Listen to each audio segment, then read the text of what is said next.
Namaste, Jai Hind, and welcome to this edition of The Right Stand. I'm Anand Narsimhan. An initiation ceremony or the Janeu Sanskar, considered the most sacred, has been desecrated in Tamil Nadu's Tirunelveli. The Yajñopavita, as it is called, Poonal in Tamil or Janeu in Hindi. The ceremony marks the initiation of young boys, in some cases girls. It gives children responsibility to live by virtues, discipline and knowledge. It signifies commitment to discipline and learning among the adolescents. Wearing the sacred thread empowers the child, and the child is empowered to pursue knowledge and uphold moral values as he or she make a transition from childhood to adolescence. Yes, the Yajñopavita or the Janeu has been in our customs accorded or given to students irrespective of their gender and irrespective of their so-called current definitions of caste. There was no varna at all. Anybody and everybody who was a student and who was attaining knowledge would have to wear this. Now, as per the Hindu faith, the Janeu Dhari is protected from impurities. The sacred thread helps in welcoming positive energy, and the Janeu Dhari is enabled to focus on education and spiritual growth. One of the most powerful symbols of Sanatan Pratha, the Hindu way of life, has been assaulted in Tamil Nadu by miscreants. The anti-Sanatan brigade allegedly attacked and threatened a 12-year-old boy in Tamil Nadu's Tirunelveli for wearing a poonal or a janeu, a sacred thread worn by people today from the Brahmin community, but Rama, a Kshatriya, wore a janeu. Krishna, a Yadava or a Yaduvanshi, wore the janeu. So anybody and everybody who is heightened in knowledge, pursuit of knowledge, wore. Even Anjaneya or Hanuman wore the Janeu. The unidentified men also allegedly cut off his sacred thread and threatened him against wearing it in future. Now, taking on the state administration, the TN BJP leader Narayan Tirupati said that there was a political move behind this attack on belief and worship. Union Minister L. Murugan met with the boys' family and expressed shock over the entire incident. The BJP is also alleging that the recent remarks by DMK minister against Brahmins have emboldened such elements in the state. Dushyant Sridhar, Vedic scholar, joins us at this point as we try to understand what this entire act means. Is this a casteist slur? Is this a brazen attack against the Hindu way of life? Or is it again this whole narrative about Brahmins and Brahminism and this entire bigoted approach there? So we'll try and get into this, but Dushyantji, as I say Namaste and Jai Hind to you, just pause a bit because we have a reaction. We spoke to the father of the child. Let's just play that out and what the father had to say. He spoke with CNN News 18 earlier in the day. मेरा बेटा उसका नाम है अखिलेश, वो हर Saturday Samaj जाता है। जब जाते वक्त क्या है, कोई गाड़ी में आया है, बाइक में आया है, आके उनका जानव खींच लिया, खींच के उनको थ्रेटन किया कि तुम अगर ऐसा पूनल वगैरह पहन के आएगा तो हम मारेंगे, ऐसा कुछ तो धमकी दिया है। वो बराबर ठीक तरह से बोल नहीं पाता है। तो वो वापस आया था, आने के बाद में मेरे पास बोला था कि वहाँ पे पूनल पहन के नहीं जाने का है करके बोल दिया। Now, Dushyantji, how would you respond to this? Namaskaram, Anand, and namaskaram to the viewers of News 18. Anand, honestly, if you ask me for a feedback, this isn't shocking to me at all. Because people who are not aware of the Tamil Nadu politics may find it quite shocking, new and devastating.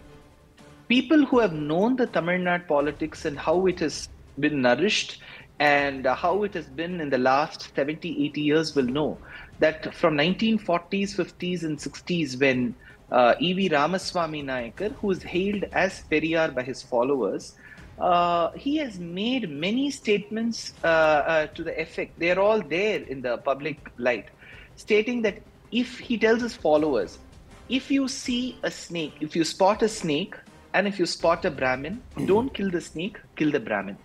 That's his statement. And many of his followers have gone to the extent of telling that once in one of the meetings in Trichy, I believe he is said to have said that I need 2 kgs of Janeu. In Tamil, it is called Poonal.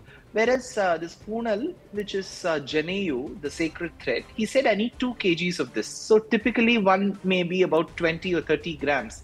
So imagine how many threads had to be cut. So this was the commandment that the Dravidian ideologue used to tell his followers, and his followers used to diligently practice it. Anand, there is a modus operandi. If you want to be anti-national, then you have to get anti-Hindu. And the first step to getting anti-Hindu is being anti-Brahmin. This is the modus operandi played by a lot of politicians. And the mother of all is the Dravidian parties and the Dravidian ideology. Their very basis is not for justice for all. It is hatred for Brahmins. And even Jayalalitha, who was an Iyengar, a Tamil Brahmin, her presence has not made much difference.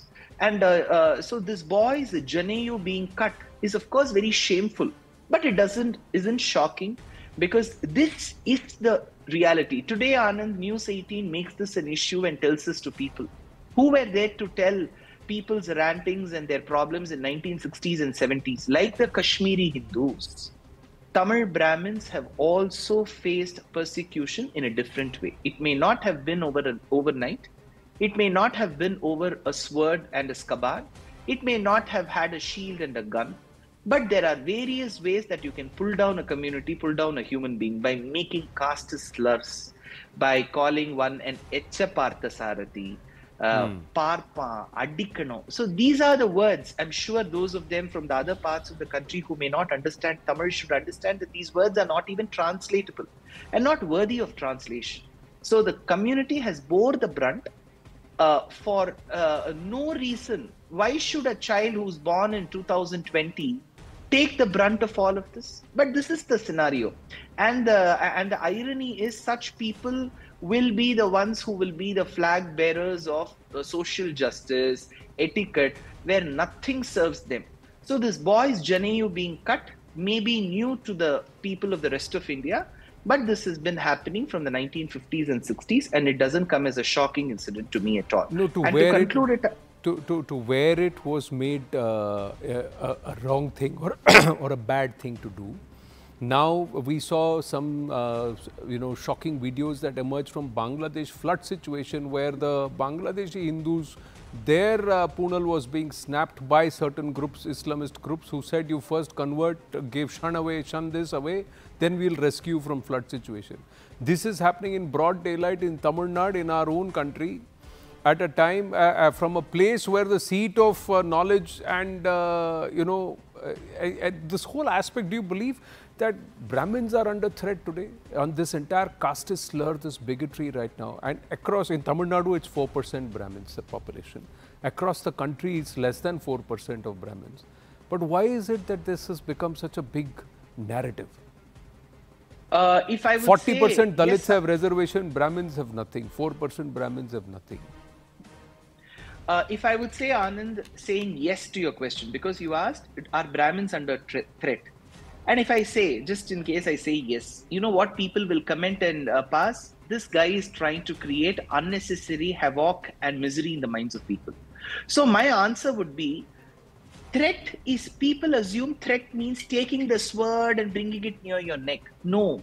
Threat is about bullying the community. Threat is about making slurs on the community. Threat is about, mimicking and making a very mockery of the very lifestyle of a community. That is what is happening.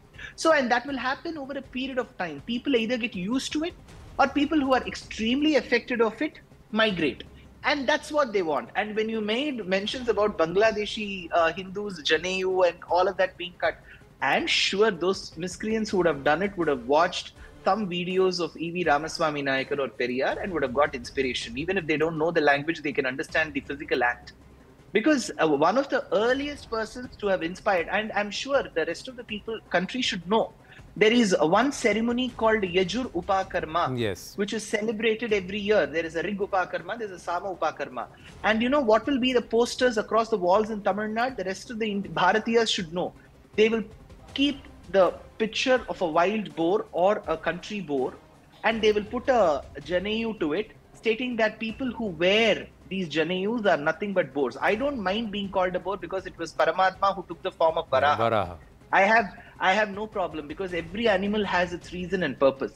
But this is the mentality that they have to call somebody the dirty swine. And one thing, Anand, a personal experience that I have to mention. One of my aunts in the early 1970s, while she had to conduct a Shraddha ceremony in her house, she ended up calling a group of priests and they didn't come at the right time. And 2 hours after they were stipulated to come, the priests come running with their eyes, tears rolling down their cheeks. And the reason was, while we were cycling to your house, a group of people stopped us. They cut our shikha, they cut our janeu, and while they were about to take away our dhoti, we tried fleeing from the place. This is a personal incident that I want to register from our family. So it's not been an easy life. But when I say that, people will say, oh, he sits before an Apple laptop and then he will use AirPods and say, but whatever we are is because of perseverance and the patience and the grace of great well-wishers across the country. And there are many, many communities that support the Brahmins also in Tamil Nadu.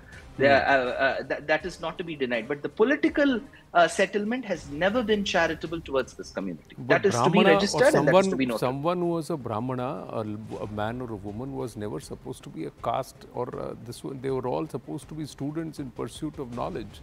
Anybody who's so to allocate that and to associate that with a particular grouping and then to try and get so bigoted about it, it only smacks of so much of disinformation and perhaps ill will. The other aspect is that how can a minority be a threat? This is a micro minority of a community within the Bharatiya nation and even this entire Hindu way of life. How can they ever be a threat? So this whole narrative itself is quite shocking. Dushyant, we'll get a move on. Let's hope that the criminals and the miscreants are caught, because the cops have, Tamil Nadu police has assured that there will be action. Let's see, we'll track the story very, very carefully.